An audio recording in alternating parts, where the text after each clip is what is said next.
म्हणलं मला लेक्चरला जाऊ दिलं नाही म्हणल्यावर मी तर डिवचत बसणारच की बाबा. या कागदामुळे ह्याचं ऍडमिशन आलंय. खरं तर मी या कागदाला फाडणार होतो, मग काय चुरगुरा वगैरे करून फेकून दिलो. घंटा झाला भावाच्या पाठीमागे लागला, चल रे बाबा चहा वगैरे पिऊन येत म्हणलं. तर काय भाऊ आपलं एक फॉर्म भरता नाही गेलं तर साधं भावाला घंटा लावला ते एकच फॉर्म भरायला.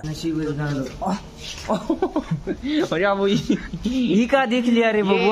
अशा म्हणलं आपल्याला ह्याच गाडीमध्ये चहा प्यायला जायचे. मग भैयाच्या पाठीमागलं भैया 2च मिनिट द्या मला, एवढं चक्कर मारून येतो फक्त चहा पिऊन येतो म्हणलो. भैया तोशाचं क्रेडिट वगैरे चेक केलं तर फायनली तोशा प्रमोट झालेला होता. मग नंतर तिथून मी तुषार सांगित गेलो तुषारला दवाखान्यामध्ये जायचं होतं म्हणून. मग तिथून गेलो लातूरचा फेमस निलंगा राईस खाण्यासाठी. मग तिथून तुषारला दुसऱ्या दवाखान्यामध्ये जायचं होतं चेकअप साठी. मग डॉक्टरला जरा यायला उशीर होता म्हणून चहा वगैरे पिऊन घेतलो. मग नंतर तिथून गेलो मी क्लासमध्ये गेल्यानंतर बघतो तर काही दोघ जण माझे व्हिडिओ बघत बसले होते. इलेक्ट्रॉनिक्स डिपार्टमेंटची आणबान शान सर्वांचे लाडके आमचे शाह सरांचा आज बर्थडे होता म्हणून शाह सरांचा बर्थडे करण्यासाठी मी तोसिफ आणि परमेश्वर शंतनू आणि शशी आम्ही बर्थडे करण्यासाठी गेलो होतो. मग सरांसोबत थोड्या गप्पा गोष्टी वगैरे केलो. आजच्यासाठी एवढंच, तर भेटूया पुढल्या व्लॉग मध्ये. लाईक फॉलो करायला विसरू नका.